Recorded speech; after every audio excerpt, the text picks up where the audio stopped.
Thank you very much. I will call the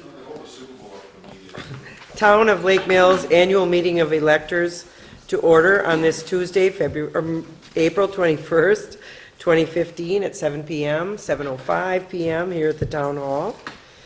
The notice was published in the Lake Mills Leader on April 15th and posted at the Town Hall, the North End Boat Launch, and the cul-de-sac on Finch Brothers Road, and also on the town's website on April 13th, 2015. This is the meeting of the electors, so this is your meeting. You guys will hold this meeting and help us with this meeting at all costs. So please, I would ask for a motion to adopt the agenda. So moved. Mr. Nass has moved. Is there a second? Second. And your name, sir? Sam Garst. Thank you. Sam, where do you reside? I reside at N6974 Lakeview Road. Thank you. And is there any discussion on the agenda? Hearing none, all of the electors that are in favor of approving the agenda for the annual meeting, please say aye. Aye. And all opposed, the same sign. The agenda is adopted. Viewing of a short Wisconsin Towns Association informational video. And we saw this... Is this the one you're talking about? Yeah. Okay, good. We saw this, and we were encouraged by the Towns Association to show this. Sort of demonstrates what kind of a boat we're in as far as the town goes, as far as our finances go. Do you need to make an adjustment on the sound? Last year, All right. $100 repairing my car after driving over one too many potholes. I'm a single mom, so shelling out money for pothole damage really hurts. But what's worse? Getting to work. One day I'm stuck in traffic for an hour. The next, I try to take a bus, but the routes don't go where I need to go. We all need to get from here to there. Why is it so hard? I decided to figure out why Wisconsin's transportation system was failing me and a lot of folks I know. You might be surprised to hear what I found out. Those potholes that ruined my tires, guess what?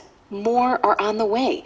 Over the past 11 years, Wisconsin went from being ranked 22nd in the nation to 48th when it came to maintenance efforts on local roads. That means Wisconsin roads are bad and getting worse. Less than half of our highways have pavement rated good or better. In urban areas, only 15% of pavement is rated good. I'm not the only one that depends on a good road network. Wisconsin's whole economy is in danger. To have good jobs in all parts of Wisconsin, we need good roads. And we have a lot of roads to maintain. We're number 5 in the nation in miles of paved roads per capita. Roads link all of our regional economies, and our leading industries happen to be ones that are the most dependent on a good transportation system. Can you imagine what Wisconsin would be like without a healthy agriculture, manufacturing, and tourism economy? Another thing I found out is that this is not just a state issue. In fact, it's certainly a local government issue. For every mile of state or interstate highway, there are 10 miles of local roads, plus 82 bus systems. So why is the transportation network failing? State and local funding just isn't keeping up with current demand, and that means we're definitely not investing in our future. If you live in Wisconsin, this affects you. Maintaining a modern transportation network will improve the state's economy and reduce the burden on all of us. Studies show again and again that investing in transportation results in a better economy and more private investment, and that means better jobs. So what can we do? I found out that there are lots of ideas on the table. We could return to indexing the gas tax, maybe allow sales tax to cover fuel purchase, increase vehicle registration fees, or encourage more widespread use of other mechanisms, like wheel tax or working across jurisdictions on a regional basis to solve the problem. Those are just a few ideas. There are many more. The key is to find a solution that's balanced, fair, and makes the best use of local resources along with state and federal funds.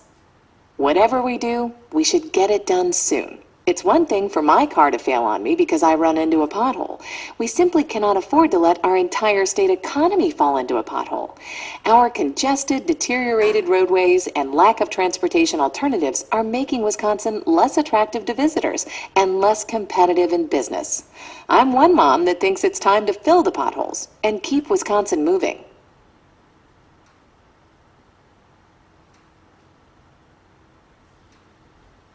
Thanks, Sarah, for finding it. Thought it was kind of edgy and cute. Transportation funding is in the governor's budget, or has not been addressed in the governor's budget. And we, as a town, feel like we've been falling behind in many ways. So we thought that it was important that we bring that to you tonight. So thank you, Sarah, for putting that together. I would now ask for the approval of the minutes from the 2014 annual meeting. You should have that in front of you. Is there a motion to approve the minutes?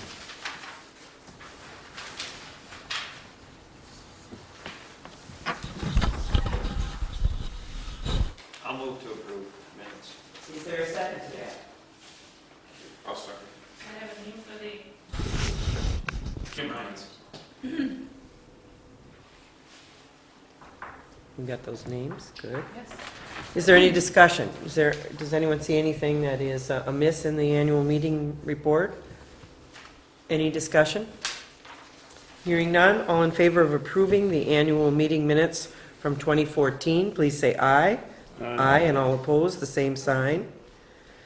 Item number 5 is a review of the reports. The annual financial report, you should have in front of you. Well, I apologize, I didn't know what the turnout would be, so I do have a couple more up here if anybody's interested in the 2014 budget to actual figures.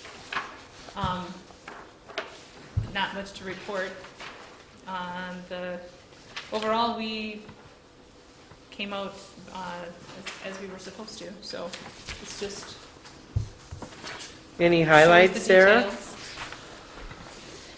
Any highlights?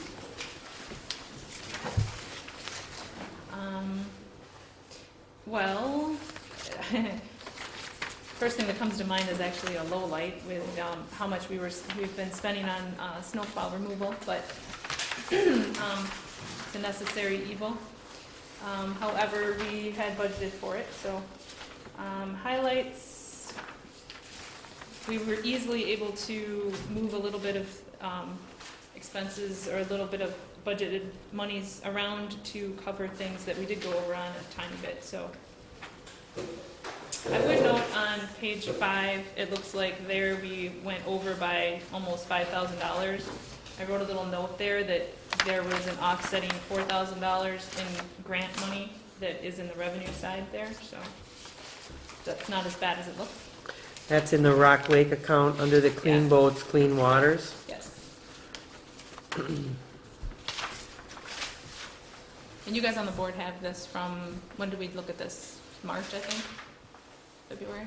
Mhm. So if you wanted to donate any of your copies after the meeting too, you've got one already. Does anyone in the audience have any questions, any of the electors? Hearing none? I guess I would ask for an approval of the annual financial report. I don't think we really have to. We don't really need to It's do just that, a do we? review of- On file. All right, we'll move on to the annual police report. Now you'll need to introduce yourself, Ryan. All right, my name is Ryan Walters. I work for the town of Lake Mills. I'm currently the sergeant for the boat patrol. I also work on the road as well. For 2014 road patrol, the squad put on 8,251 miles, 694.25 hours worked. Radar was ran for 201.5 hours. We received 100 complaints, 24 hours of court. There were 7 accidents investigated, 77 parked cars that were checked, 306 citations issued, 15 Equipment repair notices were issued. 150 warnings, traffic warnings were issued. There were 41 assist motorists, 63 assist other police departments, and 3 people were picked up on warrants. The boat patrol, hours of patrol was 307.75 hours. That was 120 warnings issued and then 22 citations issued. Shows gas was $722.84. And that is all I have. Ryan is standing in tonight for our new police chief, Matt Miller, who is working on the SWAT team tonight. So we appreciate your time. Thank you for filling us in. Item number 6 is a period of public comment and questions for anything that is not listed on the agenda. Carrie, go ahead. Tell us who you are and your... Kerry Denson on. Could you step up to the podium so that they can pick you up on mic? That'd be great. Give it a best shot. Yeah, Kerry Denson, Short Hills Road. I'd like to address the Ryan police officer. The speed on Shorewood Hills Road is increasing. And it's getting worse each year, and it's actually to the point where it's a safety issue. Okay.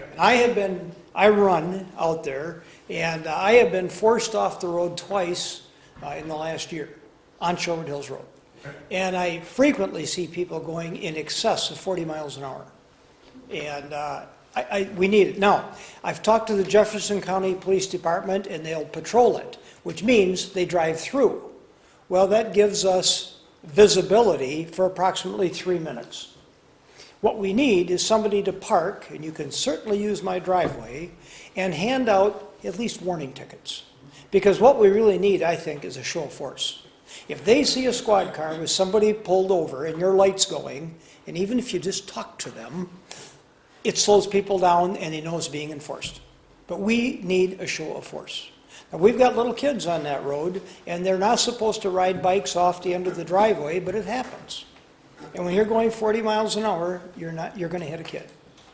And that's just happening way too much. Last summer, and I think, Lee, you were out there, the 2 guys with the boat stopped in front of Lee's house and then drag raced side by side, pulling a boat over the hill. That would have been a head-on. And so we just need somebody out there. And I would say get out there from 6:30 to 7:30 in the morning when they're going to work, and then from 4:30 to 5:30 in the evening when they're coming home. But it's, like I say, it's to the point where it's no longer a nuisance, it's becoming a safety issue. Okay. Thank you. Thank you, Carrie, for your comments. I agree, my foot gets a little heavy some days, too. I'll write a few tickets. Does anyone else have a public comment or question? Yeah. Good, Jim. Jim Hines, N7041 Fable Road.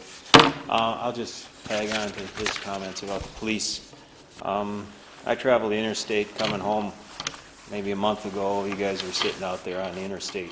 I don't know what you're doing, clocking traffic or stuff, but I don't know if that's a practice of yours, but like he said, better time is spent in Shorewood Hills clocking traffic than on the interstate.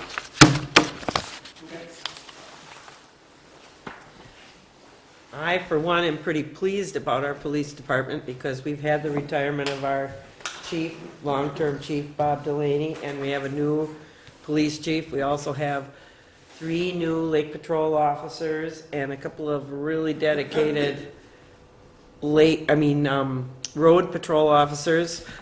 We went through an interview process to name a sergeant after we brought Matt on board last fall, and ended up naming 2 sergeants, one to work with Lake Patrol, which is Walter, and one to work on the road patrol, which is Officer Miller. So I think we're in much better shape this year as we enter the boating season, and I think these comments, are really what drive what we do in the town of Lake Mills. So thank you for your comments.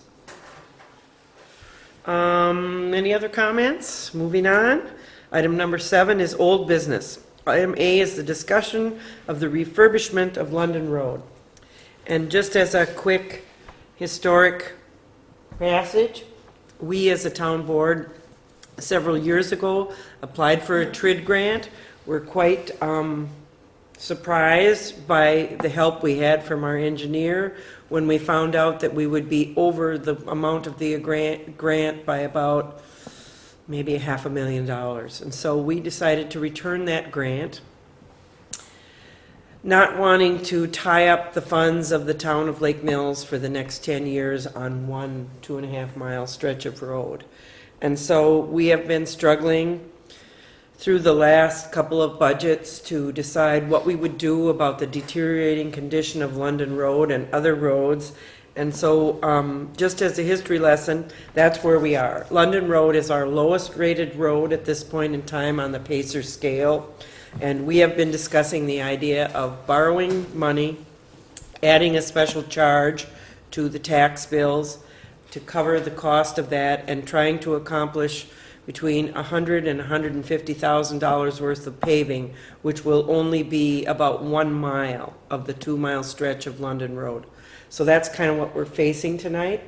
I would like to hear anything from the past, and then as you see in new business, we'll be moving on to how we would decide we would like to handle London Road. So if there are any comments from the electorate, we would love to hear them now. So just to clarify, you're talking about resurfacing but not fixing any safety issues or anything out there? Well, actually, what we had proposed in the grant, in the TRID grant, was a change of the angle of the intersection where London Road intersects with Britsky Road, which would have been a safety factor. Also, the lanes would have been larger. There would have been a 4-foot paved shoulder or a bike lane. The speed limit would stay the same on the road. Safety-wise, a little smoother, a little flatter, a better reconstruction. And so what we're proposing now is basically a refurbishment, not a total reconstruction of the road. We're kind of on our own to do this because we gave back the money on the TRID grant. You guys have anything you want to say? From a safety issue, I think you just touched on it, Hope, that some of the curves we're looking at trying to straighten out somewhat, and some of the blind hills we were planning on leveling. I don't know what we can do moving forward. That may have to be forsaken, but one of the things that we are going to do is we are going to push the lanes just slightly wider. At least that was one of the ideas. Not to the level that the state was requiring, which was a tremendous expansion of the road, but just widening it out to more appropriate for town road with the traffic that it gets. Any other comments or questions? Carrie? Hope, can you reapply for that grant at a higher value because of the increased cost? Unfortunately, we were a little misguided. I guess I'll accept responsibility for that. I trusted our engineer at the time to estimate what the amount of the grant should be. It's a big reality check to realize that $1 million buys about 1 mile of roadway in a total reconstruction. And so when this was proposed and the grant was written, we had written it for $800 and some thousand, almost $900,000. And by the time the engineering came in and we had other issues, we realized that the road was not set directly on the right-of-way. There would have been utility issues. Plus, doing a total reconstruction means that you need to buy into the complete streets plan that the state has in line. Plus, we would have had to basically hog-tie our budget to that one project for 10 years to pay it off. Well, could we get a grant, though, now that we know the true cost? Could we get a grant that would come closer to covering? I think we could investigate that. That program is basically kind of being redone. It is an option, but I don't know if we have the time. That's about a year's process. Probably another 2-year in the biennium, the budget biennium. probably another 2 to 4 years before we would be able to do that. We definitely scored very high because that road was in bad shape. Our record keeping was in good shape. And as we compared with other county-wide projects, we were forwarded on in the process. It was disappointing, but as it turns out, I'm really very glad that we didn't do that because we would be obligated for the next 10 years with almost half of our highway budget. So this is definitely an option. We're trying to be creative, aren't we? As is every other town in the state. Yes. So that's why I thought it was important tonight that you see that our transportation system has fallen into a great deal of disrepair. 70% of the state's roads are town roads, and we're very ill-funded on that, looking for changes in the transportation funding, and I just don't think we can wait that long. Anybody else have any questions? We thought this was a perfect year to bring this up, being an election year. Okay, moving on. Item number 8, new business. A discussion and decision on a special charge to refurbish London Road in 2015 and 16. So Sarah, why don't you give us some data? You're good. Well, Dave liked my pie chart, so I we do. got a new one. So you see this in your packet. What I did was I took apart my own tax bill here. Might look familiar. That's what your tax bill sort of looks like. And figured out exactly how it's calculated. And then here in the middle, you can see how if you took your first $1,000 of tax, this is how it would be split up amongst all the different entities that we then, we collect all the tax money, and then we have to pay all of those entities. So this is as if you were taking your $1,000 and hitting all those buckets. That's how much you would put in each of those buckets if you had, that's how much you would do if you're in the Lake Mills School District. I did not do a Cambridge one. Well, majority of our residents are in Lake Mills, so that's what I went with. And then here you can see this is where our tax dollars are going based on that $1,000. Most of it goes to the school district, big chunk goes to the county. Here at the town, we, by state statute, are only allowed to keep a certain dollar amount, and it's set by the state. So what that comes out to for 2014, the taxes that were just assessed, we get to keep 7% of all of that tax money that we collect, which is roughly $365,000. That's it. Very telling graphic, I thought. Food for thought. I'm still new at this, even though it's been almost 2 years, I still feel new at this. And this was one of the most shocking things I think I learned so far, is just how little we do get to keep. And it sounds a little bit biased maybe because I'm sitting up here, but it really was a shock to me as a taxpayer. Anyway, so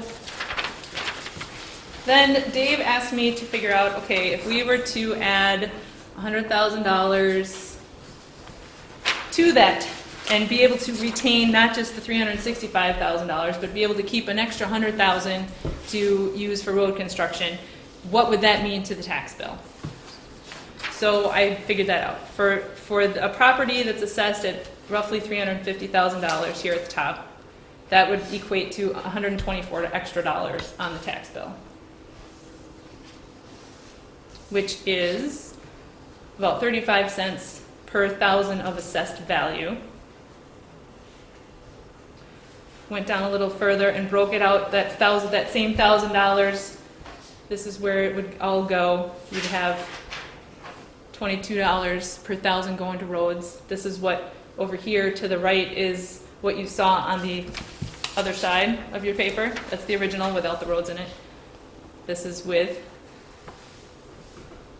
And then one step further, if we did $150,000, it would be $186 added to this particular tax bill, which is 53 cents per thousand of assessed value. And down here, it kind of gives you a little bit of an idea I went with the 100,000 example only for this part, but this is your range. You can kind of see where your house might be and how much would be added to your bill. I thought you said you couldn't keep more than 7% of all the money you put. The tax levy is set at that, yes. What we're proposing is this 100,000 would be at a special charge. So we essentially, then we would be able to keep that $100,000, and everybody in the town, depending on what your assessed value, would be paying that 100,000 to the town. Can you do that without a referendum? Yes, we can. Do a special charge. You can. Is that for 1 year? That would be Or- 1 Or year. will it continue every year?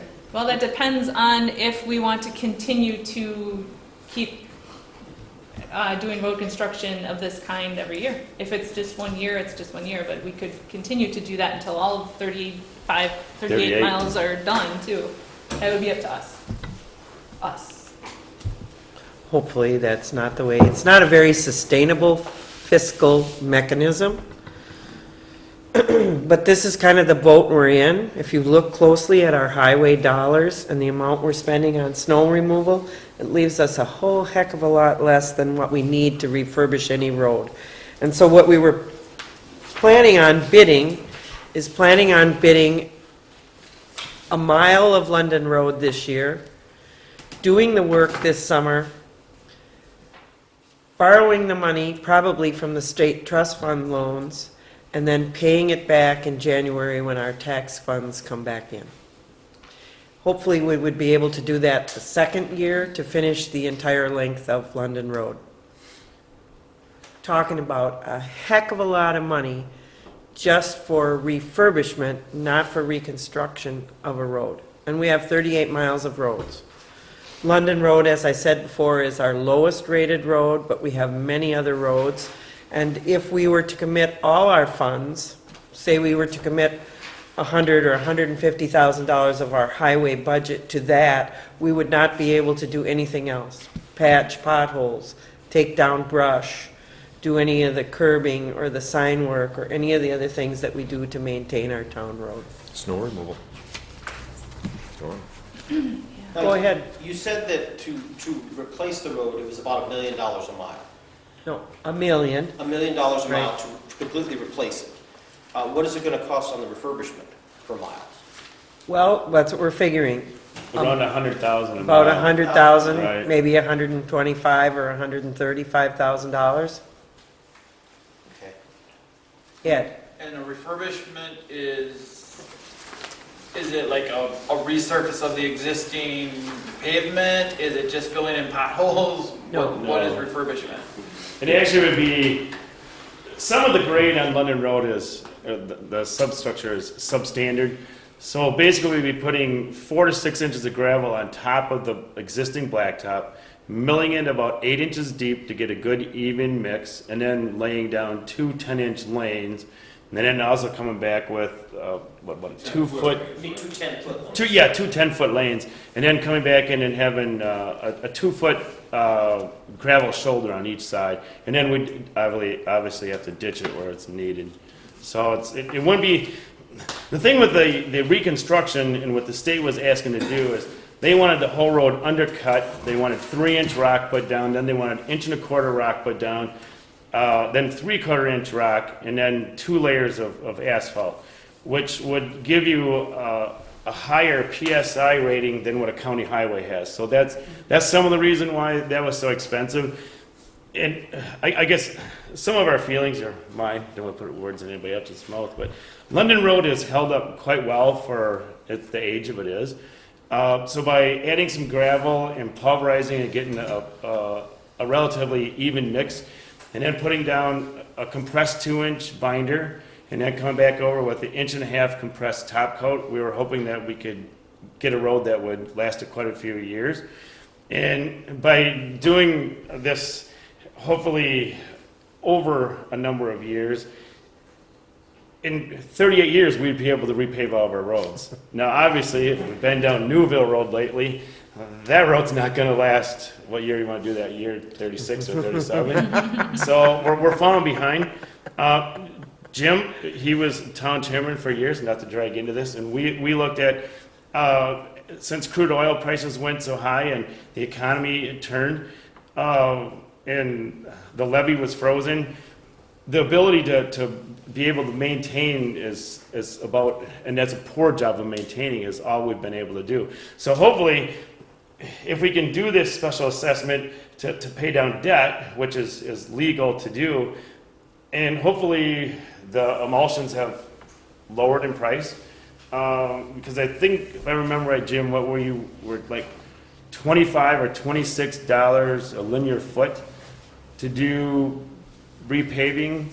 Isn't that kind of where it was back then? And now we're at $51 to $52 a foot. So, and hopefully we could get some life out of that road. So it's a place to get started, I guess. That was our idea.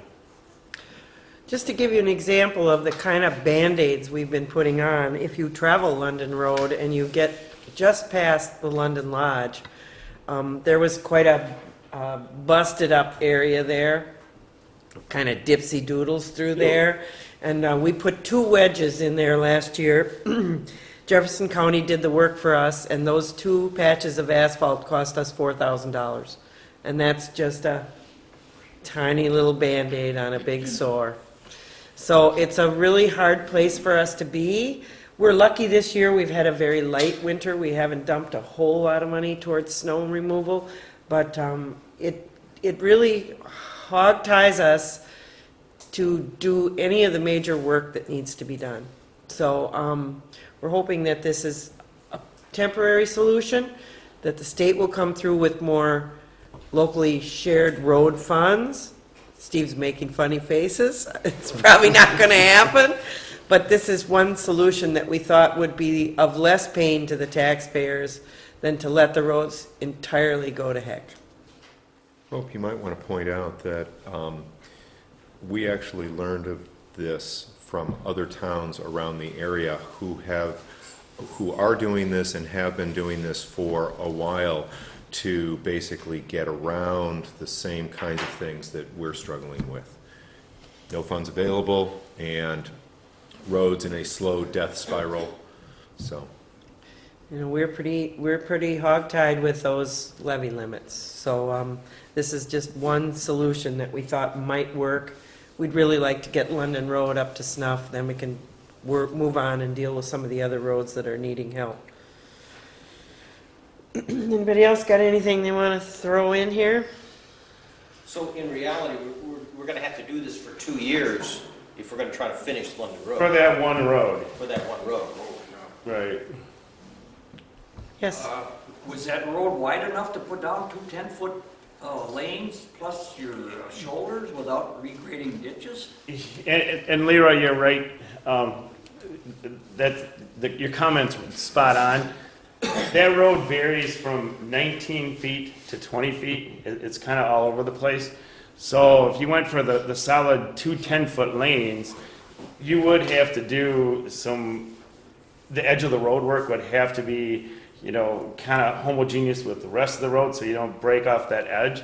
And there would be quite a few areas that would have to be reditched and regraded to try to get somewhat of a shoulder for a place to edge over if you have something wide. And that could be done within this 120 to 35,000? Well, hopefully, I guess what was kind of on the tip of my mind is we've always flirted with 100,000, 200,000 in there, and I'm thinking that we would do, try to bid it out so that on a per foot basis and try to be like about $125,000 for repaving, pulverizing, and save $25,000 for culvert replacement and shouldering and ditching. And I was hoping that $25,000 would kind of take in,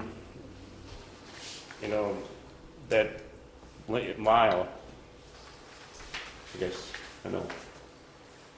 Go ahead. Well, wouldn't it be smarter to just go ahead and bite the bullet in 1 year and do the whole thing, since oil prices are down right now, which means asphalt prices are down? Because if oil goes back up, asphalt's going to get more expensive, and it's going to cost us even more next year. Right. I don't think that's panned out. I don't think that there's been a real drop in asphalt prices. I think they've Really? remained current. Oh, okay. And we're yet to go to bid on this, so we have not done the bidding. And that would be a good idea, but assessing the taxes to pay down debt, we know everybody's going to feel it, but we don't want it to hurt too bad. 2014 would have been a really good year to do it if we would have borrowed $100,000. You know, basically, you would have been doing what, $140, something like that. Your tax bill would go up, and basically everybody's taxes kind of went down around 200. So it would have been kind of a wash. I mean, you wouldn't have felt it at all. But if we started doing the whole road, we might, that $400 or $500 a year could really, that's a lot of money for a lot of people. $20 is a lot of money if you don't have it in your pocket, but. Go ahead, Ed. Are there any property issues then in terms of, does the town have enough right-of-ways that having to re-ditch and rework things would not be a problem? Well, it'd be real interesting if you had sat in here when we were working on the reconstruction and heard some of the comments that the local residents said. They were pretty much dead set against us reconstructing the road to begin with. They were already complaining about speed. They really like their road the way it is. They like their trees. And then when we realized, when we were working with the engineer, that the road is way far off the right-of-way, it's one of those roads that just sort of meandered where it meandered. If you look at the telephone poles and the utility poles in that area, you'll see how far off it is.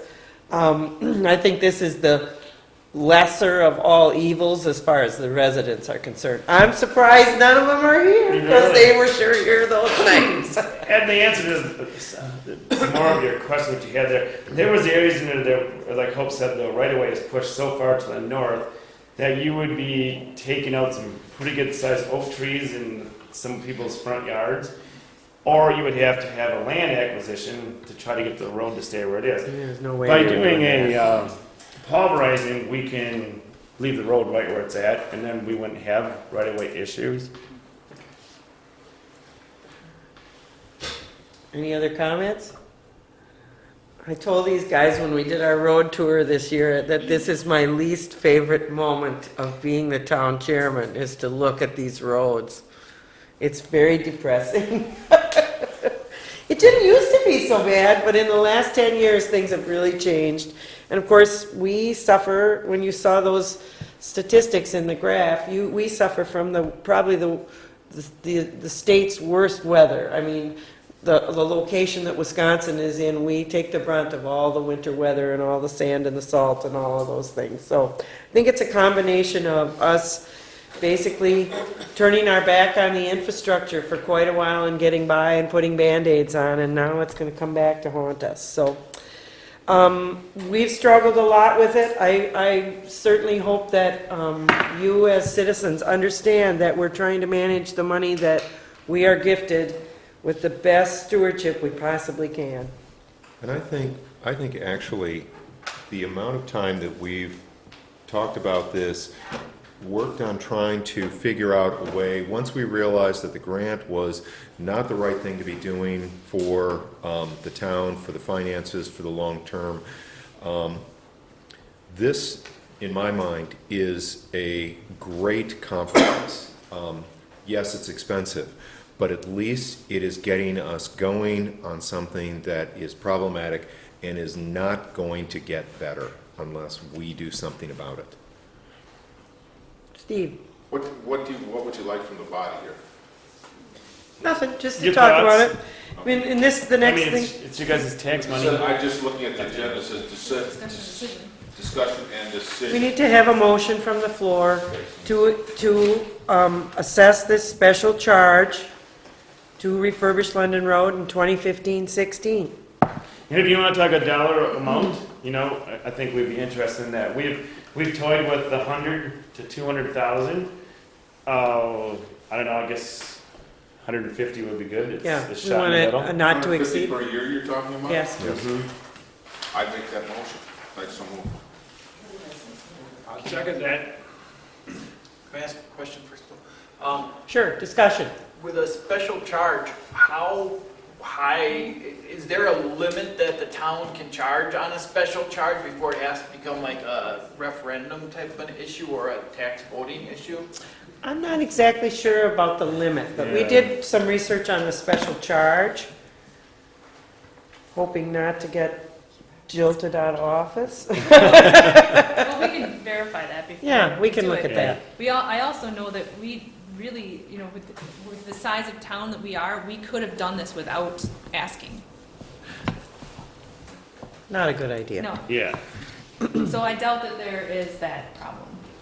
Well, the only question I have, would it be, with interest rates as low as they are, would it be better off to, if we go with 150 for the next years, to borrow the 300 up front and get the interest at this point, than worry about what the interest might be a year from now? Well, I guess some of, There But is a I don't way, know how much the state trust fund, Well, that this- interest rate vary. The neat part about we've done a little research in our past meetings about where we might borrow this money. The town of Oakland, for example, was borrowing money from a local bank at a very low rate of interest, maybe between 1% and 2%. The state trust fund loan is set aside for exactly what we're talking about for municipalities, and the rate on that is about 2.5%. The turnaround on the approval is very short, and all of that money then actually, it's a benefit to our school districts because the money that is accrued in interest on the state trust fund goes back to local libraries, school, and city and county libraries. So I thought that was a real win-win. So in essence, we're paying ourselves. We're We're paying a portion of it to ourselves. Yeah. It does benefit the local school districts and the local library system. What about borrowing the money for 2016, I guess you're looking at, and doing it all at once, and then on the second special levy on our taxes, we pay the following year and pay the loan off. You get it all done at once. An I mean, option. there's economies of scale, and we know the asphalt is cheap. One of the boards I'm on, we had a parking lot we just redid that we'd had bid out last year at 60,000. We waited till this year, we got it for 48,000. wow. I mean, it's down. We would need to look at that. Yeah. There are some restrictions with levy limits and what can be carried over and that type of thing. Right. Sarah and I were actually having a little side conversation when that, We would get that the was economy of very, scale very from the good, contractor too. very, very good suggestion, as long as that is legal for us to do, right. The other thought process was that you would get the work done the summer of 2015, then you would pay the contractor in October, November. That's when you would borrow the money. Then we would assess the 2015 taxes when the tax money was collected. Then we'd pay that loan back off January 1st, 2nd. Then we'd only have, 2 to 3 months of interest, so that we wouldn't acquire that much interest. So there is a couple municipalities that borrow in November, and then they hold that money for a complete year. Then they pay off in November, and they assess the following year's taxes. They pay it off when November comes, and they automatically reborrow the money. But I know interest rates are cheap, but in order to not acquire quite as much interest, that's kind of what we're looking at doing.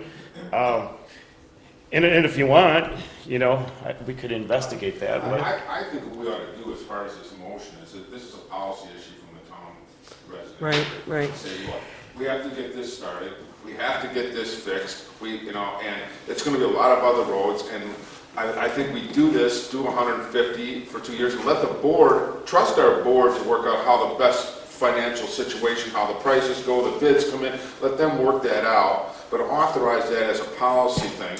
We see how it works for 2 years, and if it's working well, and there hasn't been a change in road age from the feds or the state, well, then this is maybe something that we bring back 2 years to an annual meeting and say, hey, we got this done, people have a chance to look at it, say, hey, that worked, or it didn't. And then reauthorize it in 2 years and keep going on the roads, because none of them are gonna get better. no. The other reason in the logic here was because London Road is pretty evenly split between the Cambridge School District and the Lake Mills School District. And rather than to have the whole road completely torn up for one whole construction season, only one half at a time, only one school district would be affected at each time. I don't know if that's logical, but, More than get done in the summer, the less hassle you can have with It- it. it- Yeah. Very true, very true. Yep. so, we have a motion on the floor. If there's any more discussion, Can I have your name, please? Leroy Nelson. Thank you. I would call a question. All in favor of approving the motion on the, Could you repeat that back? Because I heard one thing, Steve, when he moved the motion, and then you were repeating back something different. So does the motion say 2 years? That's all I want, just clarification before we vote. No, I didn't.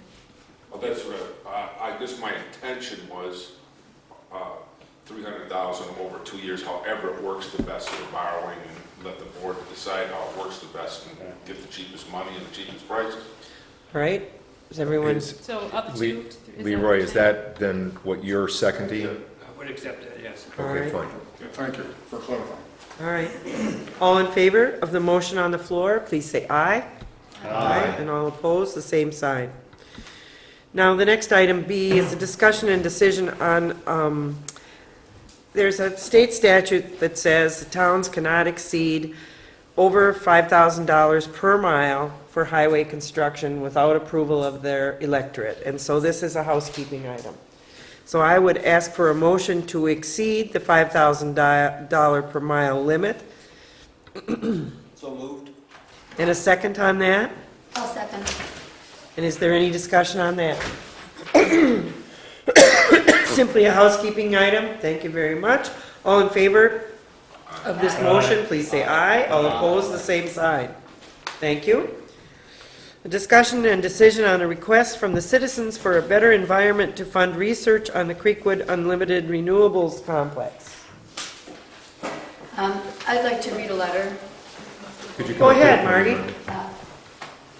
I was asked to read this letter by Anita Martin and Sally Jones, who are heading up a group called Citizens for a Better Environment. Neither one was able to be here tonight. Anita is working and Sally is out of town. So they knew I was going, so they asked me to read it. So, Thank you, Margaret. so I can just go forward and read this? Sure. It was written by Anita. Dear town leaders, thank you for the opportunity to share important news with our community. The proposed air pollution permit for Unlimited Renewables, LLC, has been released and notice given in the Wisconsin State Journal on April 18th. A public hearing on the permit will take place Friday, May 8th at 8:15 a.m. in the Lake Mills Municipal Building on the second floor. The draft permit number 14-JJW-233 application and DNR analysis are available at, now, this is like a one sentence long of HTTP whatever. Can I skip that, or do we need to read that? We can put it on our website. Okay, so I'll just, okay, it's in the letter if anybody wants a copy of this. Type in, if you're going to look up the draft permit under this 14JJ whatever, you type in Unlimited Renewables LLC, do not include a comma. You can also see a copy of these materials at the Fargo Public Library. Last fall, the DNR raised compliance questions about this facility's current air permit. This prompted the chicken manure fertilizer manufacturer, housed on Crossman Road off County Trunk A, to apply for a new permit. The public notice is available at, and that's this long too. 2 permits are listed here for Unlimited Renewables. The new one is 14-JJW-233. State law requires the DNR to consider all written and verbal, which is like voiced at the public hearing, comments in deciding the status of proposed permits, as well as final content of permits. By having a strong, legally enforceable permit, we can help improve quality of life in our community.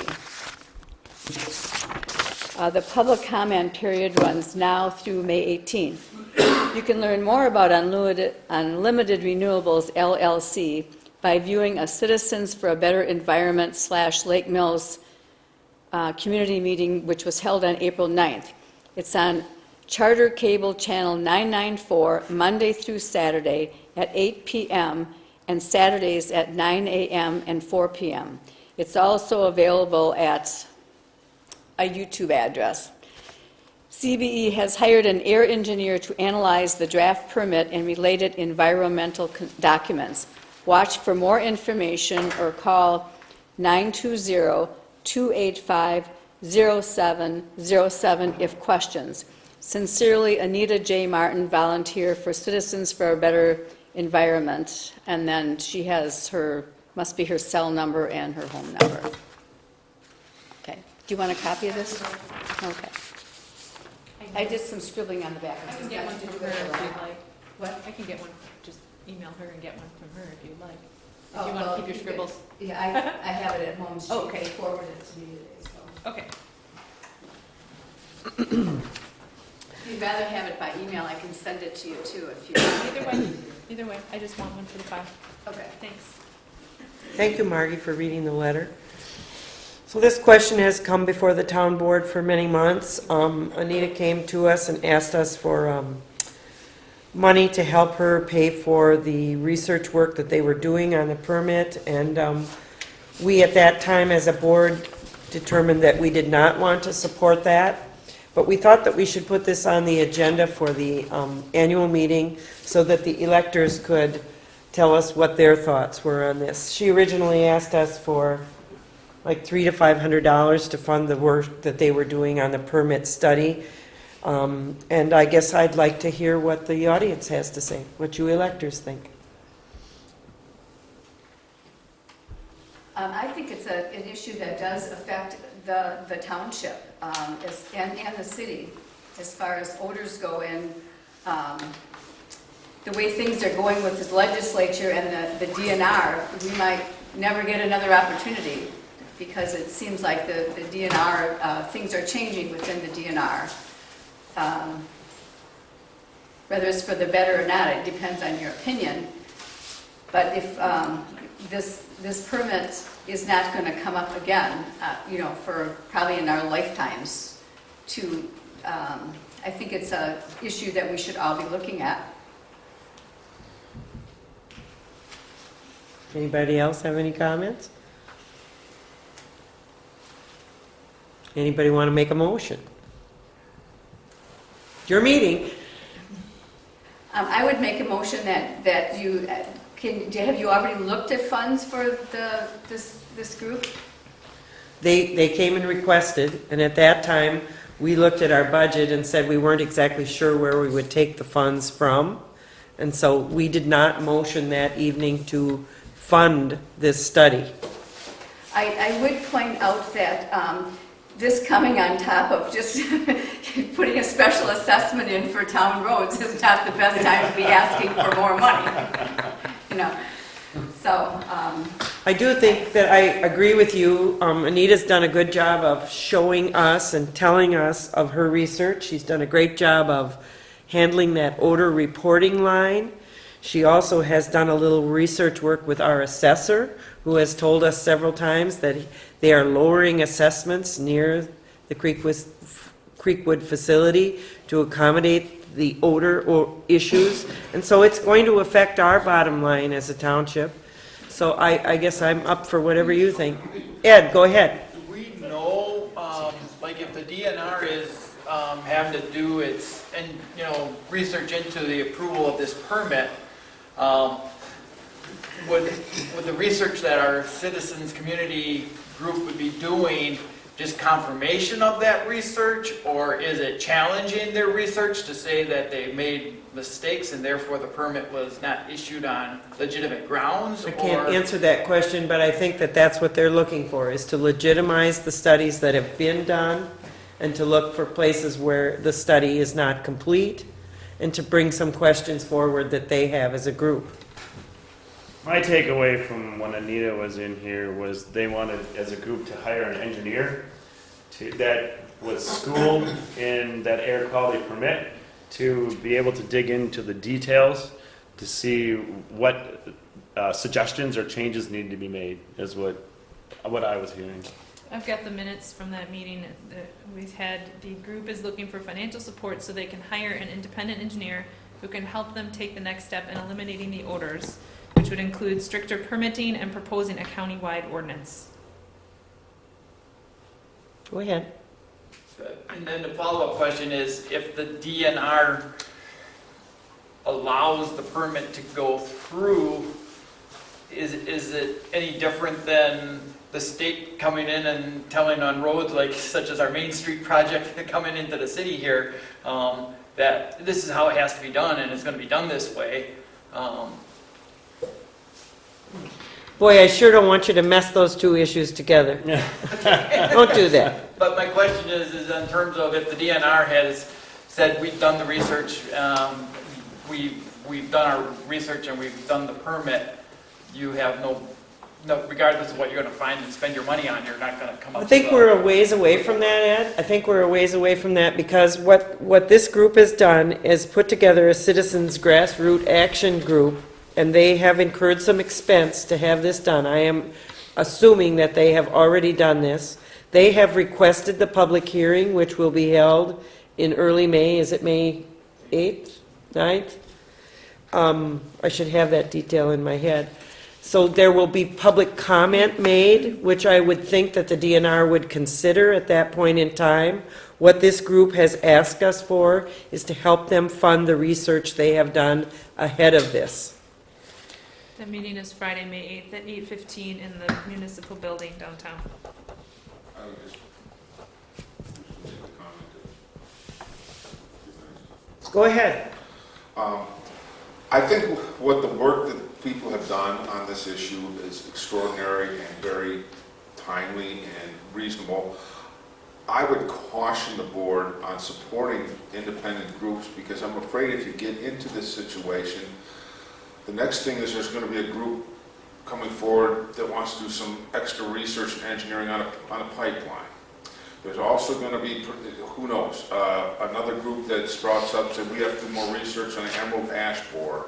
And where does this end for the township supporting each one of these individual agendas? I think I agree. It's certainly worthwhile work, but I'm afraid that you might find yourselves with every interest group coming here for a chunk.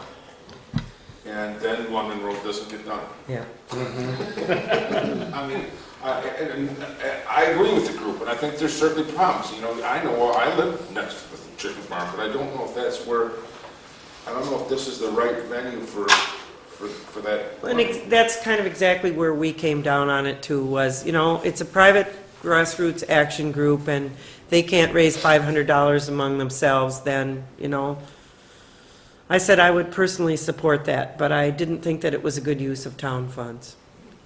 I'd be totally in agreement with Steve on that one. All right, so let's just move on. Well, I think you had a motion. There was no second, though. There was no second. Started one. No, I didn't make a formal motion, no. I don't think so. I think it's good, though, that we've heard from the electorate, and Shoot the messenger. we have at least discussed it and brought it to our annual meeting of electors, and I think that's important. For all of us, it's something that we need to watch. Let's move on to item D, the confirmation of committee appointments. So we have a number of committees that are up for, a number of people from our standing committees that are up for reappointment, and I'm not exactly sure how I want to come down on this.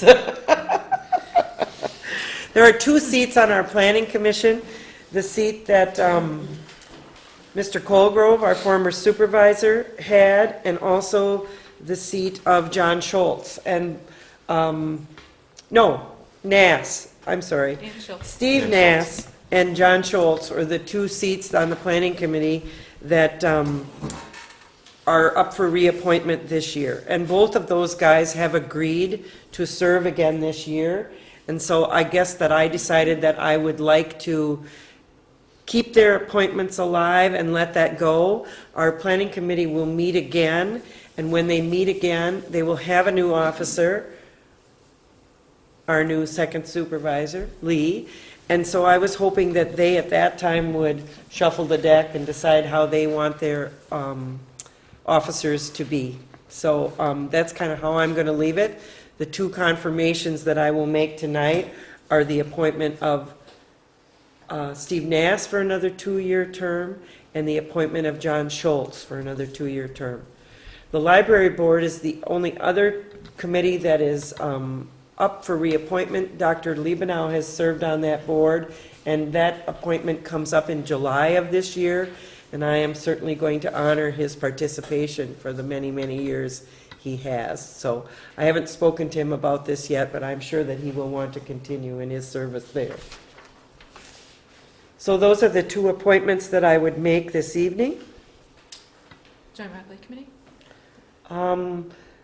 Who's up for grabs there? Dawson and Spinieski. And Thank you very much. both Wes and Stan have agreed to continue for their 2-year terms. Okay. I do know that there is an opening on the Joint Rock Lake Committee for a citizen from the city of Lake Mills to serve, but we don't have any control over that. I think there are a few people coming forward, though, to serve on that. So those are the committee appointments for this year. We certainly encourage anyone who is interested in learning about town government to volunteer. We could sure use the help, and it's always good to be recruiting and mentoring new blood. None of us are going to stay for that 38-year term. Item E, the recognition of retiring officers. Only 2 terms, not 38. Jim has served us well for the last 4 years. I've been tickled that he's been here, and he also has served as a member of the Planning Commission, and then recently in the last year as the chairperson of the Planning Commission, which has been a lot of work. I think he's learned a lot. I certainly appreciate all the help you've given us, and I'm going to miss you. Jim is a believer in term limits, so his term limit is up, and now we have a new supervisor, which I think is good. So thank you, Jim. We'll give a round of applause to Jim for his service. Please don't be a stranger. I won't. All right. Item F. From the other side either. Item F is recognition of Chief Bob Delaney for his many years of service to the town of Lake Mills as police chief. Bob is turkey hunting. He just basically told us he wasn't coming. Priorities. But we would like to recognize him for his service, and we'll do that at another meeting and honor him. He has served us since the year 1971, I believe, and is very proud of that. And it's been a smooth transition to have Officer Miller, and Bob has still been helping us. He goes to municipal court and does a few other things around when other guys aren't available, and he is trained and is still an officer in the town of Lake Mills. So I guess we won't say a bitter goodbye to him, just a farewell to his chiefdom. The other person we would like to recognize tonight, and Ken Stetson said that he couldn't be here, and I don't really believe that he thought that he could emotionally be here. He lost his wife, Dixie, and Dixie was a very good poll worker for the town of Lake Mills for many years. Sarah, you add to that. We had our first election without her in April, and it was just strange. One of my chiefs said that she didn't think she had ever worked an election without Dixie. She was always the first one to respond to my emails asking for help. She would always say, whatever hours you need, put me in a split shift if you want. She just wanted to do it. And I also remember that she would come in, and then at lunchtime she would say, do you mind if I sneak out and go to the Rotary lunch so she was equally dedicated to them, and I'm sure that they are missing her as well. So I know it's not ordinary to recognize an election inspector, but she was no ordinary election inspector. So thank you. Let's see, are there any other items of business that should come before the town board? Back to the fact that this is your meeting as the electors. Everything is going along so smoothly. All right, hearing none, I would call for a motion to adjourn the annual meeting of the town of Lake Mills. So moved. Second.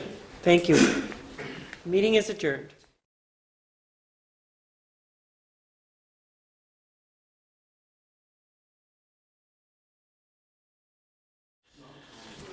All right, I'd like to call the regular town board meeting of the town of Lake Mills to order on April 21st, 2015 at 8:15. The notice was published in the Lake Mills Leader, April 15th, 2015, posted at the town hall, the North End Boat Launch, and the cul-de-sac on Finch Brothers Road, and also on the town's website on April 13th, 2015. I would like a motion to amend the agenda. I guess first I'll make a motion to adopt the agenda with one amendment, that after the agenda is adopted, that we have the swearing in of the officers. I'll second that. Is there any discussion? Hearing none, all in favor, please say aye. Aye. And all opposed, same side. Now the swearing in. Should we all stand? Yes, I need to leave. Where's the flag? There's the flag. Yes, raise your right hand. Can we, oh, okay. Yep. It is group. Here's your group. Okay, great. I state your name. Having been elected to the office of Board Supervisor 2. swear that I will support the Constitution of the United States and the Constitution of the State of Wisconsin, and will faithfully and impartially discharge the duties of said office to the best of my ability, so help me God. I do. You guys can sign in the middle and then pass it down immediately.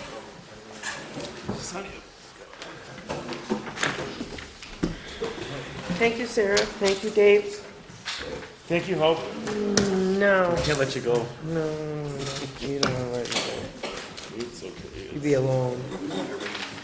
Now, the next item on the agenda is the approval of the minutes of the March 10th, 2015 meeting. I'll make a motion to approve the minutes of March 10th meeting. I'll second. All right, are there any questions or concerns? Nope. Hearing none, all in favor of approving the minutes from the March 10th meeting, please say aye. Aye, and all opposed, same sign. Approval of the treasurer's report. I would motion to approve the treasurer's report for April 15th. Second. Is there any discussion? Hearing none, all in favor of approving the treasurer's report for April, please say aye.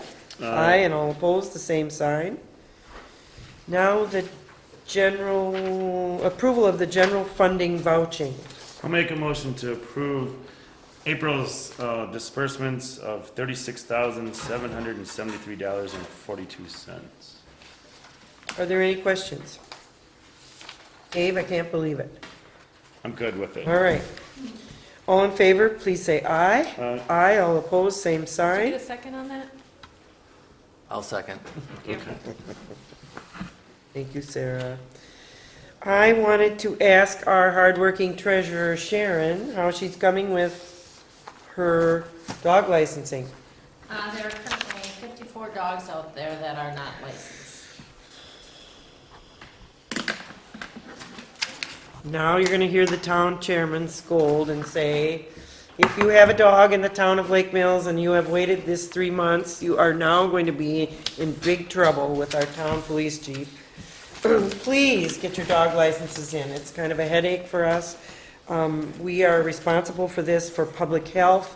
It's not because we're doing it for the sake of having fun and harassing you about your dog.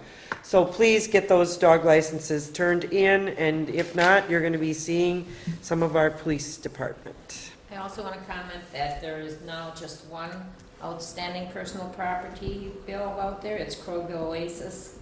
They owe tax of $163.85 plus $4.92 interest for a total of $168.77. All right, Sharon. And I'm assuming that you have given them proper notice on that. Thank you. Thanks for working so hard on that, Sharon. Item number 6, reports, the police report, Ryan.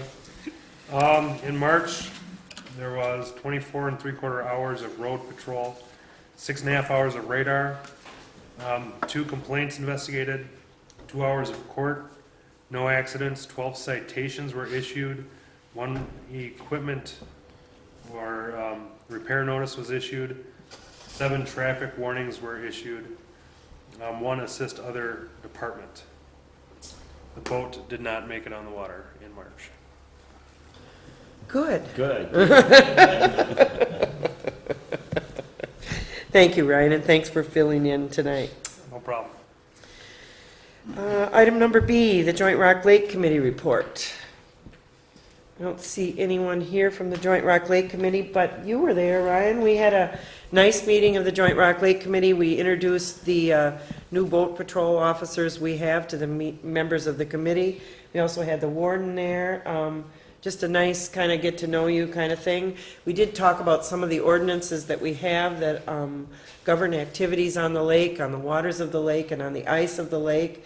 And it was good to kind of hear all the different opinions that we had there. So they are currently reviewing their management goals, and I think they'll continue to do that. We're looking forward to a new boating season. The North End Pier is in. It is under some refurbishment, and the other piers are in, and so are the buoys. Our boat is not in the water and probably won't be for a couple of weeks until you get through with that training.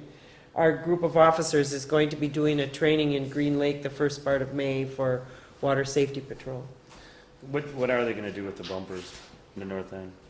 Did you take those things off? Having the guys take all the screws out, and we're just going to leave it bare and see Okay. what happens. Okay.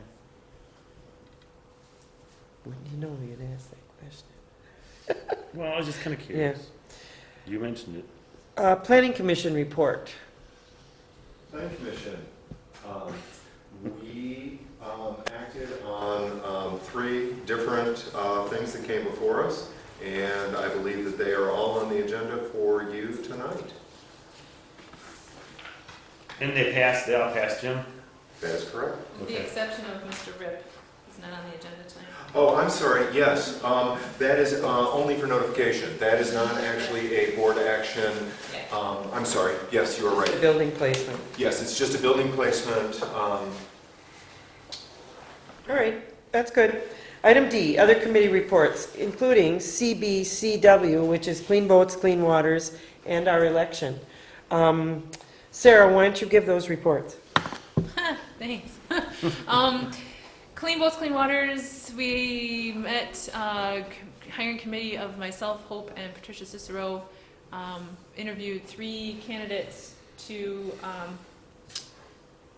we have 1 candidate who's coming back, or 1 inspector who's coming back from last year, and then we added, needed to hire a second, and we extended an offer, and it was accepted, so we have our 2 inspectors for the summer in place. They will be trained by Patricia next week, and then will be ready to work in May. Anything else you want to talk about on that? Okay, election went smoothly. We had 377 voters on election day, and There's quite a few, actually. yeah, we're usually above the state average. We do all right. I can't think of anything else to say about that, except that we do know that our next election will be in February. We will, as of now, be needing to check IDs. So we are looking to add a few more election workers because we're going to need that extra help. So we're down 1 super volunteer that we Yep. had, and Sarah is going to be looking forward to having a few more people come forward and volunteer to Well, act it's not as even- well, poll workers. It's paid It's a volunteering. very poorly paid Yes. volunteer position. There is some training involved in that, so if anyone would be interested in serving as a poll worker for that February election and for elections to come in the future, we would be happy to have your help. Item 7, period of public comment and questions for anything that is not on the agenda for the town board this evening. Hope, I just wanted to Go say ahead. that about 25 to 30 members and parents from Rock Lake Troopers 4-H Club did roadside pickup this last Saturday. Oh, They sweet. did it on Cemetery Road, Newville Road, Airport Road, Cool Road, and North Crowville Road. Wow, Man, that's good. thank you. A And lot of garbage. that got hauled away with no problem. Right. And who do we thank? Just Rock Lake Troopers. Orange Okay. Club. Thanks, Sharon. You knew about that going on. I guess in the future, if they need garbage bags or any of that stuff, maybe that's something that they could ask us for. But I'll send a note to them in thanks. Okay. Can't believe the amount of garbage that I see by the side of the road. I thought that had solved itself back when I was a teenager, but not anymore. Seems to get worse instead of better. Are you admitting anything? Any other public comment that anyone would like to make? Hearing none, moving on to the review of applications. Discussion and decision on a request to hold a special event by MACC Fund, or the MAC Fund, for the Trek 100 bike ride on June 6, 2015. Welcome, Colleen. Well, thank you for having me. Colleen's a longtime Employee of the MAC Fund, 22 years, Wow. and have been ride director for the Trek 100 for about 19 years. And it's the largest fundraiser for the MAC Fund, which raises money for childhood cancer research and related blood disorders. Last year, the bike ride, the one-day event, had a net profit of $1 million. Wow. So, we've had the application in our hands, looked it over. Anybody on the board have any questions? I'll make a motion to approve. I'll second. Is there any discussion? Any comments from the audience? Hearing none. Motion to approve the application for a special event for the MAC Fund for the Trek 100. Please say aye. Aye. Aye, and all those opposed, same sign. Special event is approved. Thank you. Look forward to you coming. Thank you. I have one question, if I may. I've had the pleasure of working with Chief Bob Delaney over the years, and could you tell me the name again of his replacement? Our new police chief is Officer Matt Miller. Matt Miller. M-I-L-L-E-R? Right. Okay. I will reach out to him. And if you need to get a hold of him, you can probably work through Sarah, through our website to get a hold of him. She has my email. Yeah. Yep. Thank you. Thank you, Colleen. Thank you for coming. It's a nice Thank event. you. We're always proud to host it. Thank you so much for your support. Item number B, a discussion and decision on a request to hold a special event by the Rock Lake Activity Center for an event called Run for the Rock on June 6th, 2015. As you see, these are all running together. Seen anybody here from there? So- And that's, you know, there isn't anybody here, and I really, when you said we, you know, they're the same day as the Trek 100, which is no problem except for they're gonna be on the same route. Yeah. And I think, Time, I believe. Yeah, but I was looking at the think time. the same thing happened last year. I know the same 7:30 thing. to That's- 6:30, 7 to 12, yeah. This that's the happened the only last few thing. years. But is there any issue with them being there at the same time? There hasn't been in the past. It's- Part of our ordinance states that someone must represent the Right. That's just- Activity This is gonna be center. the 6th, so they can come back in May. yes. Jim, what was your name? I'm sorry. Oh, my name is Colleen Murray. Colleen, when the Rock Lake Activity Center also is running a run through Sherwood Hills Road, what time do you expect that your riders will be going up Sherwood Hills Road? Sherwood Hills comes around on the other Yes, side. backside, so Yeah. late, the ride starts at 9:30. That would be at least an hour and a half, 2 hours for, 11:30 till 1 there you go. would be sort of that Right. time frame. Okay, all right. And what time will the runners be coming through? Well, they start at 7 o'clock and it ends at noon. Okay. So they probably would not. It's be early, and this conflicted. has happened in previous Yeah. years. There hasn't been any. It hasn't been an conflict. issue, okay. No. All right, so it's curious, just curious to know. So If you guys are around 11:30 and they should be gone by then, so. So rather than to take action on this special event tonight, let's get a hold of the activity center and make sure that they come to our May meeting. Yep. Thank you. All right, Sorry. will you do that? Take care. Thank you, Colleen. Thank you so much. Next on the agenda, discussion and decision on a request to hold a special event by CRAW, C-R-A-W, to the Rock and Roll Regatta on May 23rd and 24th of this year.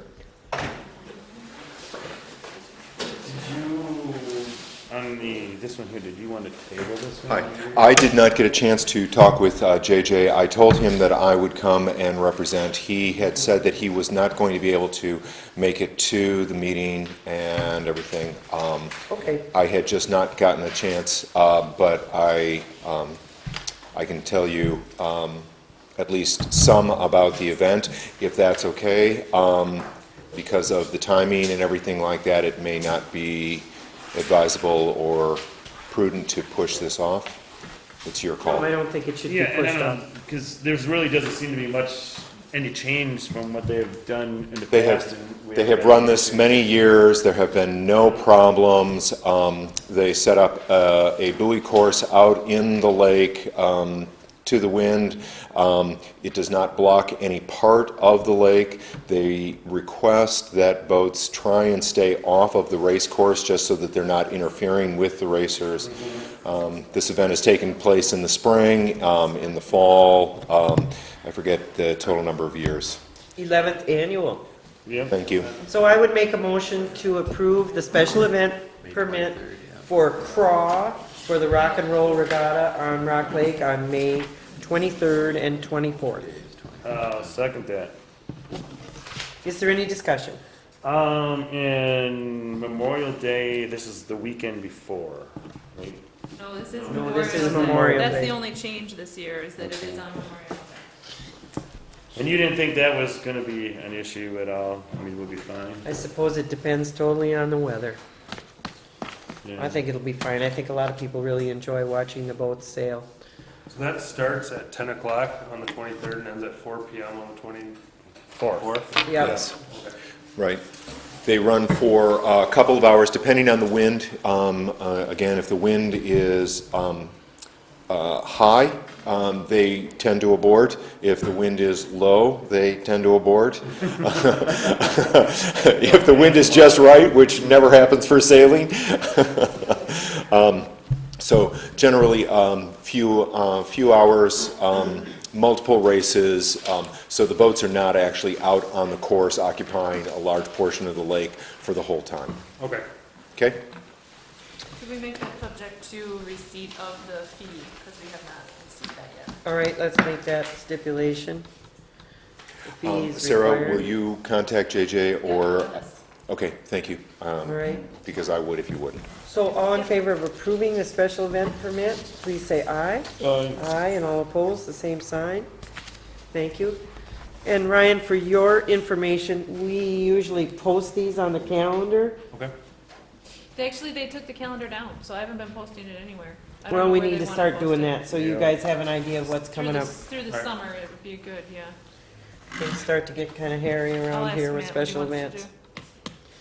We'll have the boat on the water both days. Providing you get home from Green Lake. Well, I guess it's going to be weather permitting. We'll have the boat on Yes, the water, I certainly. should say. But we try to be in tight communication these first few weeks of the summer when things are really going crazy around here. Item number D, discussion and decision on a variance request by Lori and David Peters at W8096 Park Lane Road. And I believe that, Ben is representing them. all right, hi Ben. Hello. Tell us what you're proposing, Ben, and we'll go from there. David and Lori would like to build a new home on their current property that I believe has been in the family since the mid-60s. When I had my surveyor take a look at what the current setbacks are, it ended up with a buildable area of approximately 290 square feet, very small triangle. And so we are requesting a variance to encroach on setbacks. This was pretty thoroughly discussed at the planning committee. I was there. Seems that there is a hardship since their lot mostly is triangle, and the setbacks from the lake and from the road are very limiting on what they could do. And so it was approved that they move forward at the planning commission. And I would motion to grant them a variance to build this house at 8096 Park Lane Road. I'll second it. Is there any discussion? Actually, well, the corner of the house is gonna be like 12.5 feet away from the right-of-way, so, correct? It's from the property line. Okay, from the property line. Yeah, Okay, so and yeah, then- which would be the right-of-way. And then So there's you're- almost another 30 feet Before you get to the pavement. before we even get to Yeah, the so, pavement. yeah. It's a long ways away when we were out there the other day, yep. It definitely is a hardship for them.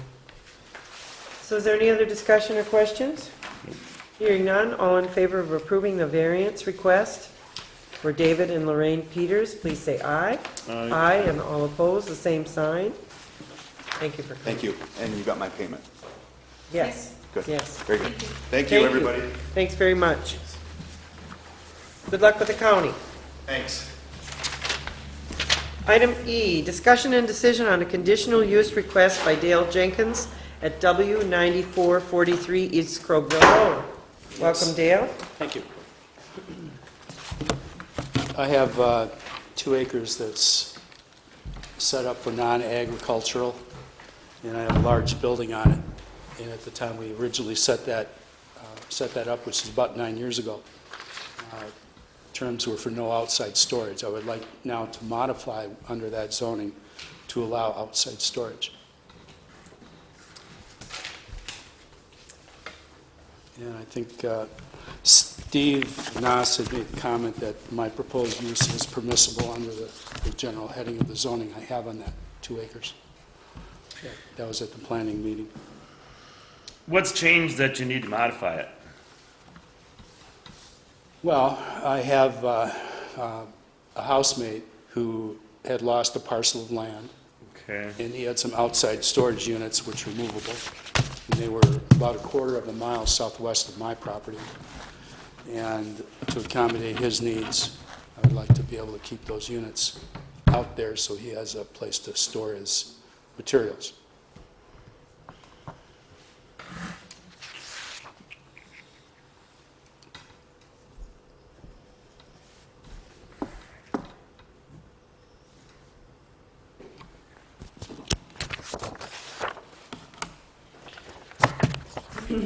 About a week ago, Wednesday night, I called a special meeting of the town so that we could both view Mr. Jenkins' property and so that we could also come back here to the town hall to work on our road bids for this year. We did view the property. I understand that the lot next to you has been sold and someone also has staked out a new house there. And we walked the property. I was not on the town board in 2006 when you came before the town board, but I was in attendance at those meetings. And I believe that you have plenty of storage out there. I am not in favor at all of you modifying your conditional use. I think you have already modified your conditional use, and I am not in favor of you expanding the storage that you have at this point in time. I was at my property on the evening you referenced with your open meeting, and Lee and I were standing in the driveway, 6 o'clock, 6:15, 6:30. I never saw you. You obviously did not come up my driveway. You did not make any effort to contact me, the landowner, at the time. As far as I know, no one was able to witness any kind of discussion that might have occurred during that open meeting. And the amount of hostility that you demonstrated at the planning meeting makes me suspect that your opinion is not even-handed or fair. And I expect, as a resident of the township, to be treated with a certain degree of courtesy and respect. And I don't feel I'm getting that. Well, Dale, I think the open meeting, the lack of your making eye contact with me, and Lee was trying to contact you, couldn't raise you on the phone. You never called me. You never called him. I think you have an agenda that is predetermined to sabotage my request. And I'm disappointed that I have that feeling, because having lived in the township for 25 years, I expected a certain degree of fairness and openness without predeterminations and biases. And I believe that's what you're demonstrating here. I have a simple request.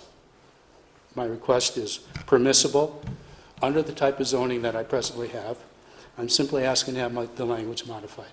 I contacted you and told you that we were coming. You agreed to the time that we came.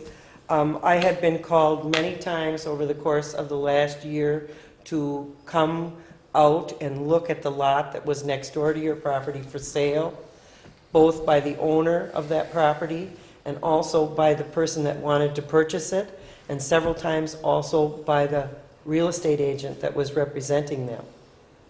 They wanted very much for the town to move in and have some cleanup action to happen there. I have never walked on that property before, and that evening I chose to walk the new home site rather than to come up your driveway and encounter you. I made that decision freely. I looked over your property. Alan was there. He saw us walk the property line. I feel that you are unfair in the fact that you think that I am unfairly judging you. I was quite disturbed the night of the Planning Commission, I will say that. It was very clearly stated in the paperwork that was received by the Planning Commission, which was attached to the conditional use that was issued to you in 2006. And one of the conditions was that you could store non-agricultural, you could store agricultural equipment outside of the building, but not non-agricultural equipment. And that was clearly stated in the conditional use. You have made arrangements since 2006 to do otherwise, and my judgment is that yes, it's difficult to be told no by any one of your neighbors, but I am willing to take the risk of saying that I don't think that it's right for you to have that much outdoor storage when you have such a large indoor facility. Well, I pay a significant amount of taxes to have that building. I paid a significant amount of money to construct that building. And what I use the inside of that building for is my own personal use. None of our business. It's And the outdoor storage. The rest of my property, since my application was approved by the Planning Commission, and I would simply ask the board to follow suit with the Planning Commission and abide by their recommendation. And Steve Noss again made the very clear recommendation or observation that the use I'm requesting is permissible under the type of zoning that that parcel has. Anybody else have anything they would like to add? The outside storage units that are visible at the top of my property are there because that is the most level portion of that property. Because of having to site the building there, there's some significant berms that surround that building that are unusable. And then I have windbreaks of trees on the west and the north of the building. And the units that are being used for storage were, I believe, placed there in June of 2014. They were not placed there in 2006, 7, 8, 9, 10, 11, 12, or 13. They've been there for approximately 9 months.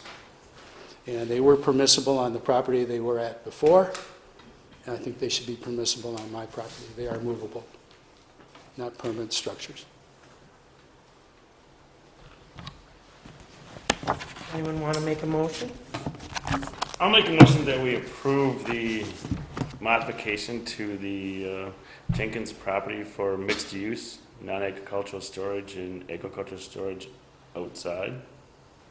And I'll second that. Is there any more discussion?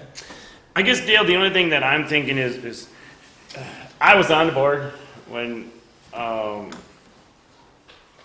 you're having your breakup, you know, and you had a lot of antique cars, and I remember going down that road with, you know, collectors and all that stuff. And then the A2 zone, you know, definitely allows you can go out there with a grinder at midnight and grind all you want because it's a business ag. But there was a modification put right in there of the stipulation to the A2 that your storage, there was no outside storage. So when that was put on there, you know, I guess because that provision is wrote right in there, I don't really see why we need to alter that. Well, as you That was stated, the provision. the subject at the time was my old vehicles, my antique cars and such. There was never any discussion about any other type of outside storage. The need for me to put up a building was strictly focused on vehicles. Okay. And that was the only subject. And when I signed the terms that the township was pushing at the time, I was only thinking the only thing we were talking about is vehicles. I didn't know we were talking about anything in perpetuity, which would accommodate the storage of tools, equipment, things of that nature that are not permanent structure. Had I known that, I would have pushed harder to have my authorization at that time much more expanded to allow outside storage. We're talking about a 2-acre parcel with a building that's approximately 14,000 square feet. Mm-hmm. That's not a very large part of a 2-acre parcel. It's very small. So I think I'm making a reasonable request. Times change, things change. I'm not asking to store antique vehicles outside. I am a vehicle collector and have been since 1976. I'm not asking to put vehicles outside. I'm simply asking to have some storage units that are closed and functional. That's all.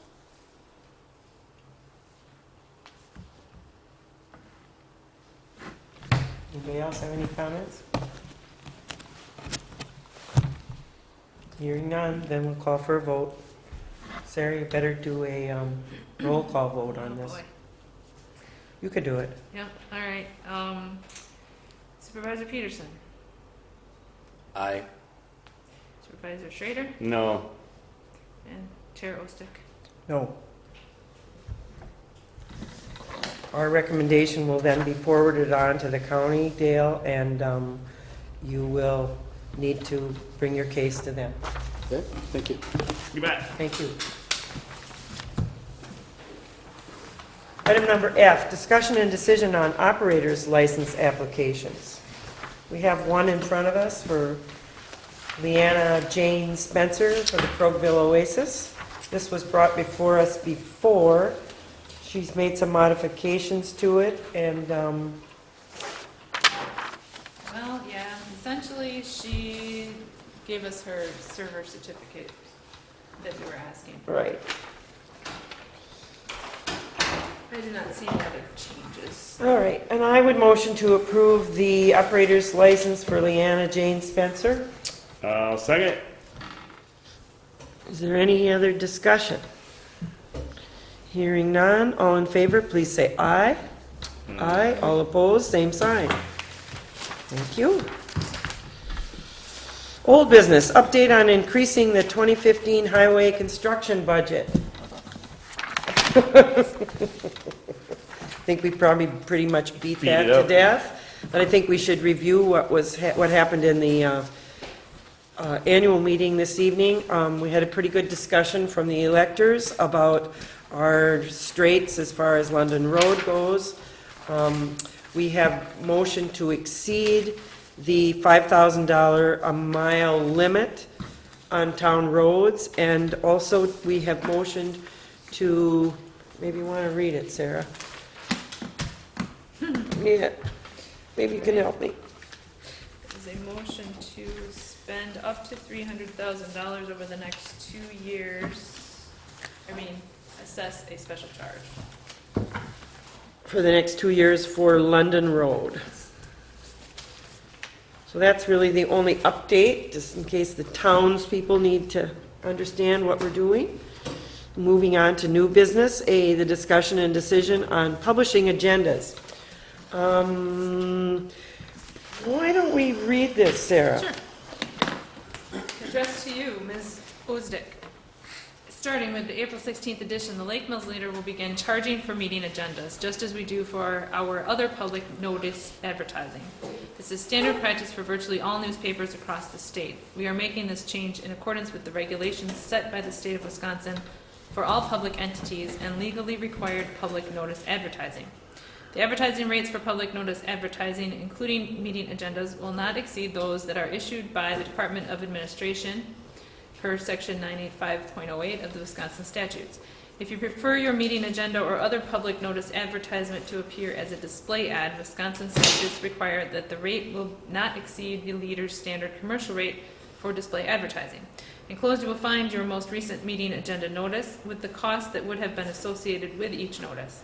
If you have any questions, please let us know. We look forward to continuing as your best source to communicate with the people of Lake Mills with your important information and public notices. Signed, Chris Drake, Business Manager, Hometown News, LP.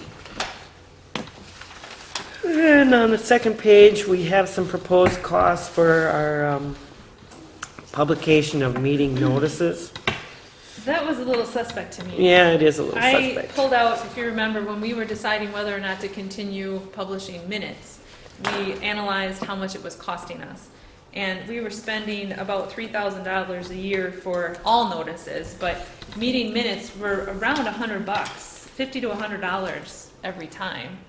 And granted, those are more words, but the reason I was suspect at the beginning, the clerk at the city and I talked about it a little bit, and she thought there's no way that these prices are right as well. So whether they are or they're not, the city discussed it at their meeting a couple of weeks ago. They decided that they are going to no longer publish their agendas. They are simply going to post them in their 3 spots around the city and on their website, for what it's worth. So, the discussion is really, do we want to continue publishing and then pay for it? Or do we want to stick with the letter of the law and do our publishing at the 3 posting sites and upon our website, and of course at any other newspaper that would publish this at no cost? With the change in the publishing notices, are we going to still continue to have our 3 postings places? Yes. So then, even though they're only, 2016, you only have to have 1? Right, We're going to continue with the 3? Well, that I can mean, be I think we should, but I don't think it's that big a hardship for we us. just have to drive out and post them. That's kind of fun to drive out there. Sometimes I do it on my bike if it's nice out. I don't mind. There you go. I think that serves us well, and I do think that our website is serving us well. I have asked a few people if they even knew that those posting boxes existed, and some people actually do stop and read them, especially at the North End Bowl Launch. If we were going to get rid of anything, it would be the Finch Brothers, I think. I don't know that anybody goes out there, and that one's the one that's out of the way for me. But that one is probably the one in the second best shape too. Yeah, right. Yes, Jim. I believe I was reading in the paper that there is an amendment or something to that effect going through the state that is going to state that websites are an acceptable place to post in lieu of some of the other sites. Because the way apparently the statute is written, it has to be a public posting, and this has become somewhat antiquated with our electronic society and everything like that. And so I believe that there are representative, senator, or two representatives are putting that forward in the state. Do you know, is that agendas only? Because my follow-up question here would be, you know, there are other things that we have to post. You know, election notices and, Ordinance spec- changes. budget hearings, public hearings, there's other things that have to be posted, published. I don't know the details. I believe that it was supposed to be, or the way that I read it, it was for all postings. So that it becomes a fully legal and legitimate posting location for any municipality. Would we need to update an ordinance possibly? I believe would that have- if state statute is, if that is passed, if that resolution is passed, that becomes law, and there's no ordinance that we need to do, we just follow. Follow the state statute. Yeah, but, No, I just wondered if we already had one that said, and published in the local, you know, I think we probably have somewhere that it says our official newspaper is the Lake Mills Leader. No, I don't believe as towns we need to designate an official newspaper. So that's the question before us. We were looking at the budget items here. Seems kind of like an extra expense, but at the same time, I really would not want our electorate to be uninformed. But by polling those people that read the newspaper, didn't seem like a lot of people were engaged with the newspaper. There is one missing here too. The Joint Rock Lake Committee is one that we have been publishing as well. too. And the city clerk's office asked me about that because it's half theirs, and they weren't aware that we were doing that. So they have offered to post it in their posting places as well. Should be. Yeah. Anybody else have a comment? Well, this is the only thing we put in the paper anyway, no, because the minutes don't go in the paper. Right? Minutes don't go in the paper. There's three agendas every month: the town board, the plan commission, and the Joint Rock Lake. Anytime we do like the board of review notice, the yard waste notices, the liquor licenses, the budget, any public hearing, you know, well, the public hearings would be in the agendas, but all those election notices, I doubt that there'll be any change there, but Anybody else in the audience have a comment? Avid readers of the Lake Mills Leader here? Well, I mean, I enjoy reading the stuff in the Leader, but then again, the Leader is becoming less and less important to me, so. Since they dropped the police blotter, which was my favorite part.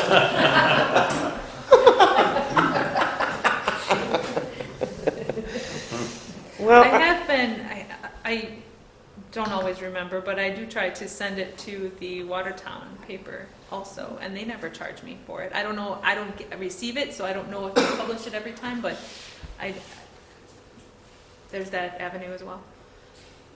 Aren't you required to post or publish in the, do you call it a newspaper of record, or do you designate? That's what we were talking about, right? And the newspaper of record for the town board is a leader, or? The town does not need to designate a assigned I think newspaper. villages do. Villages and cities do. Okay.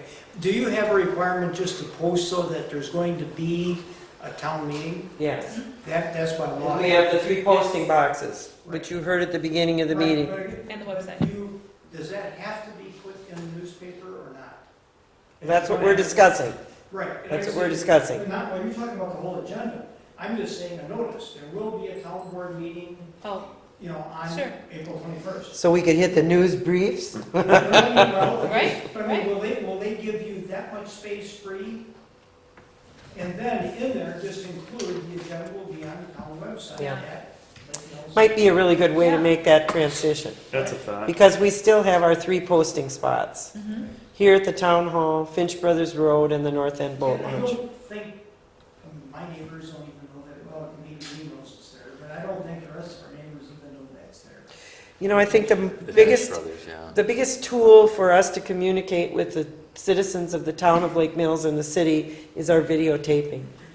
And we pay for that, you know, and we have a great relationship with them, and I get lots of comments. If I go in the grocery store, somebody will say, man, that was great on TV, or man, that...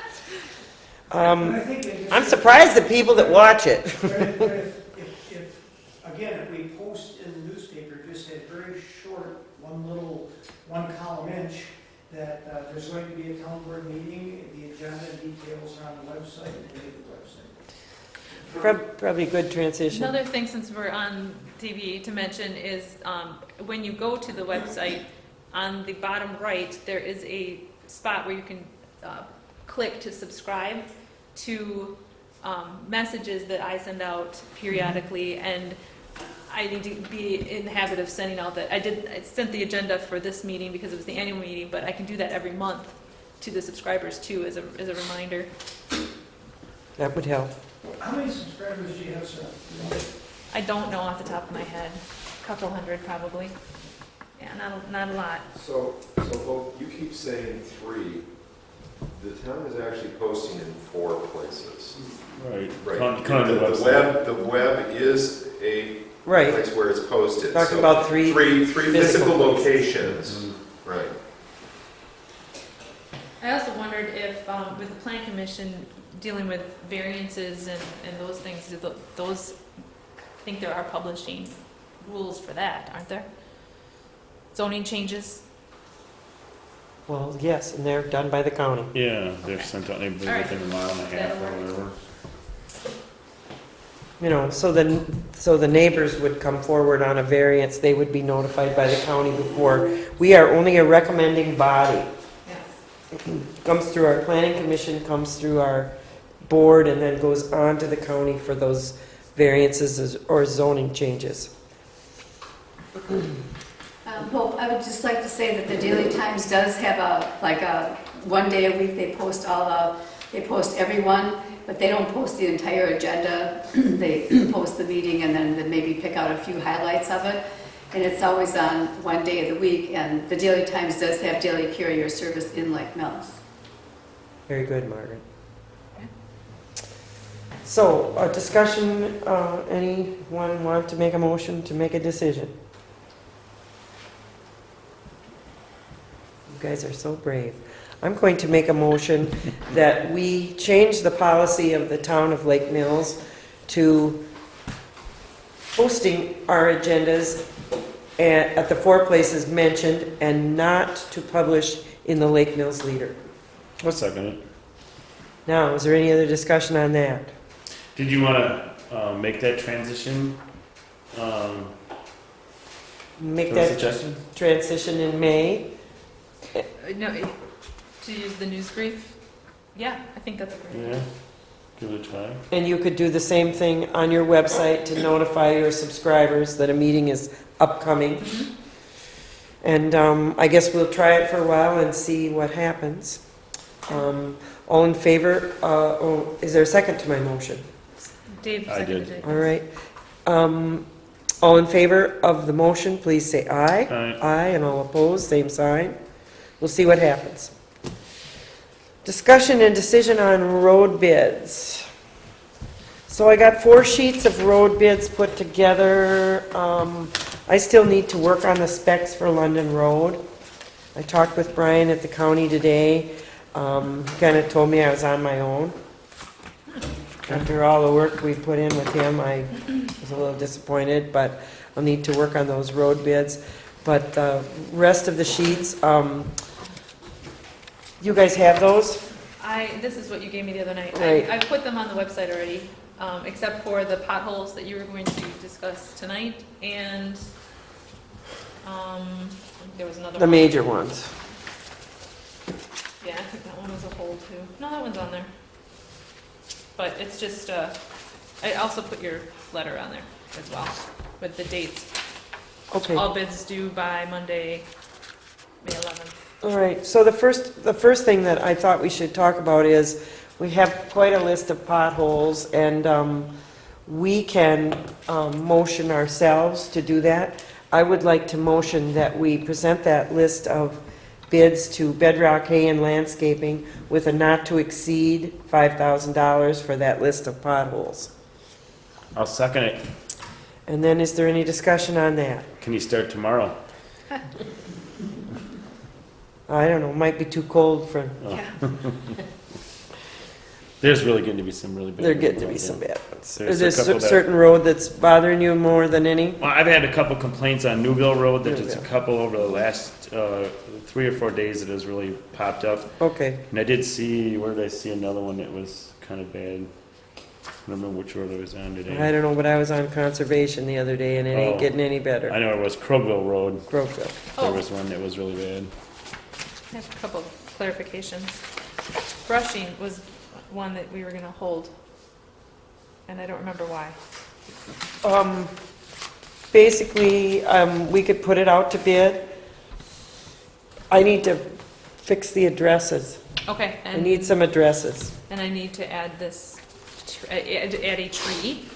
And then I also had a call today about sand sweeping Mhm. in certain areas. Mhm. Is that included in here, or is that separate?